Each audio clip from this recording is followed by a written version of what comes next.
for all of Donald Trump's talk of taking on corruption and draining the swamp, he and his inner circle are kind of up to their eyeballs in corporate billionaire interests, it turns out.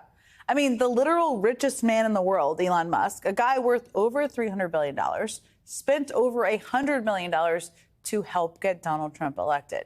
And since then, the First Buddy, as Musk has referred to himself, or Donald Trump's unofficial co-president, as others have called it, has been palling around with Trump almost daily.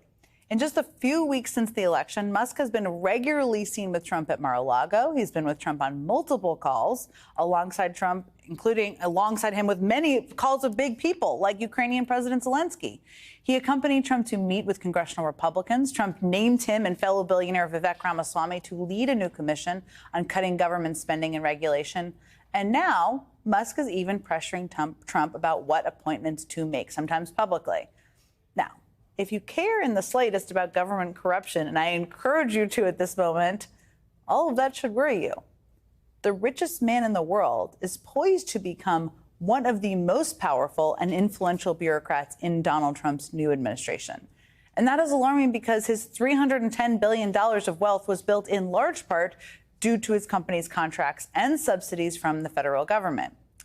So all of this means Elon Musk would be both the head of large independent companies, more than one, and also have significant sway within the government about how his companies might be regulated and whether they may receive more federal contracts or grants. And one place where we could see that play out is at the Federal Communications Commission. Now, the FCC may not be an agency you think about very often. That's understandable. But last night, Donald Trump tapped a guy named Brendan Carr, the current top Republican on the commission, to lead that agency. And that's not only alarming because he's the guy who wrote the FCC chapter of Project 2025, but also because he's been an outspoken defender of Elon Musk's business interests. As Politico reported back in October, online and in person, Musk has been building a public alliance around his company's policy goals with Carr. In particular, Carr has advocated for Musk's satellite internet business, Starlink. And not to get totally weedsy here, though that's what we do sometimes here, but Starlink relies on satellites rather than fiber optic cables to send internet signals. And because it is not land-based, it is particularly effective at getting internet to remote areas.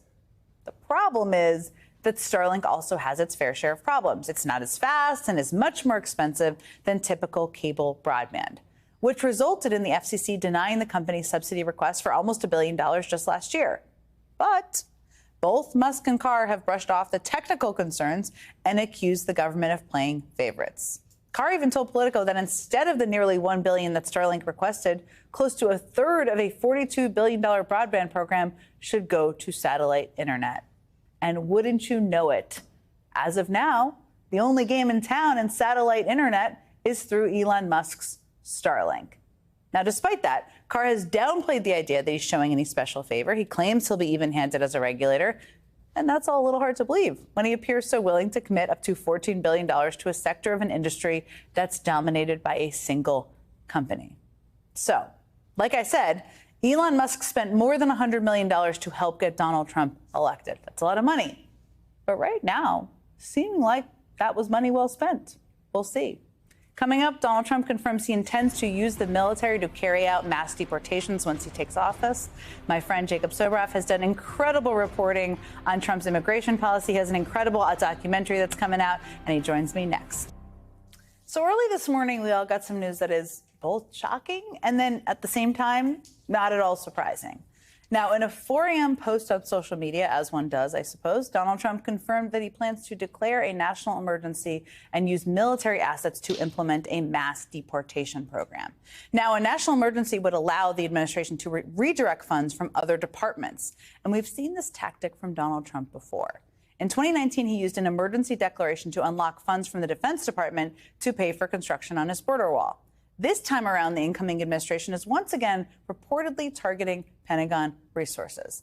And we're beginning to learn more about how they plan to use these funds. The Trump administration is already considering locations to expand detention centers that would hold migrants before they are deported. The plan would also include restarting the policy of detaining families like we saw during Trump's first term.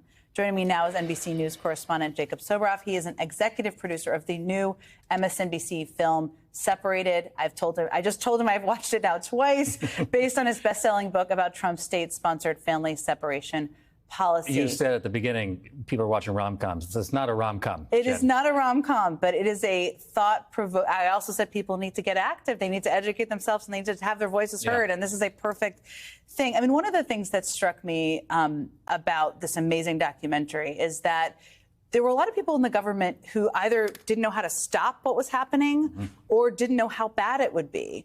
And now it's staffed by different people now. But what do you think, having covered immigration policy, you wrote this book, you executive produced this movie, what do you think they learned from the last time that we may see play out as they implement this moving forward? You know, I was just thinking that some of the very same people, the career civil servants who stood up to try to stop the family separation policy and ultimately did end up, you know, it was the one significant policy reversal of the first Trump term.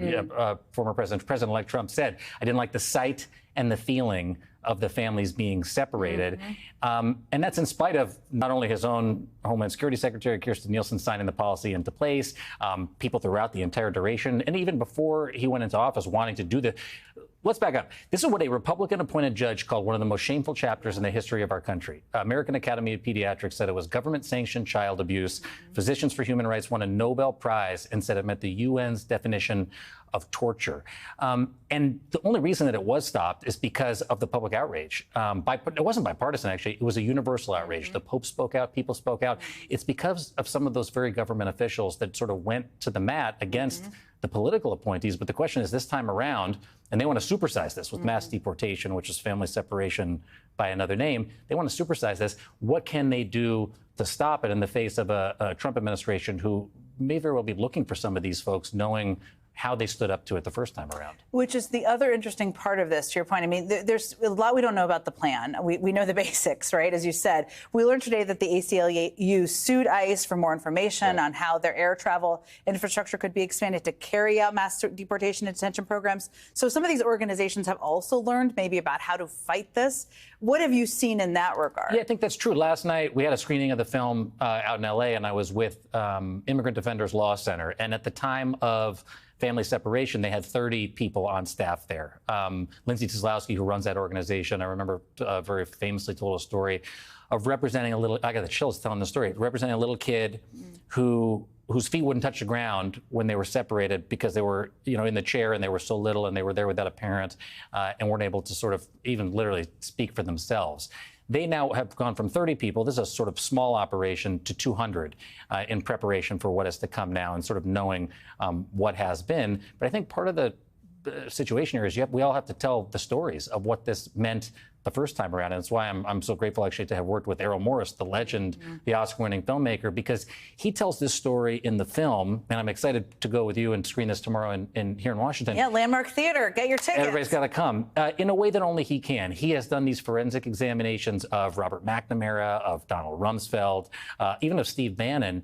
And now he's turning his lens on this policy that I think none of us will ever forget. I certainly won't forget seeing it with my own eyes. And I think it's a roadmap to not only what they might do, but how people might push back on this policy that I think sort of galvanized everybody across the world in opposition to what was the cruelty was the point, as Adam Serwer said. Yeah, one of the things in the minute we have left, but you're a professional here, is the storytelling. I mean, you have all these officials who are part of it, and then you are also, there are vignettes that are used. That's right. To help explain to people what family separation is, which I feel like is a bit of a lesson learned for storytelling in general. That, I assume, was a purposeful decision by you. Yeah. Errol has always used these types of narrative vignettes in his filmmaking, going back to The Thin Blue Line, which you know, very early on exonerated someone falsely accused of a murder of a Dallas police officer. And remember, there's no footage inside these detention centers of family separation. It doesn't exist. In the movie, you see that I went into the detention centers with my little blue notebook because Katie Waldman, who became Katie Miller, Stephen Miller's wife, said no cameras inside, even though they wanted to tell the world what was happening. Errol hired and worked with Eugenio Caballero, who was the production designer of Roma and Pan's Labyrinth, Gabriela Cartol, this extraordinary Mexican actress who was in the film The Chambermaid, to tell the stories of these families where you really get to the emotional truth in a way that doesn't exist in verite footage. And I can't wait for everybody to see it, not only because it's extraordinary to work on, it's based on the reporting that we did at NBC News and MSNBC. But it's a story that we all should remember and carry forward here as we approach, what's about to happen in January. Jacob Soboroff. I'm going to see you tomorrow night because I'm sorry. It's a screening of your film at the Landmark Theater. People can still get tickets. That's true. It's an incredible film. Thank you so much. It's so thought-provoking. It's not a rom-com, but it's important to watch. Make sure it's in Washington tomorrow, as I just said. Make sure to grab your tickets for a special screening. You can scan right now on your screen. It's at the Landmark Theater. I'll be moderating a Q&A with Jacob and other special guests who know a lot about immigration and a lot about family separation after the screening. We'll be right back.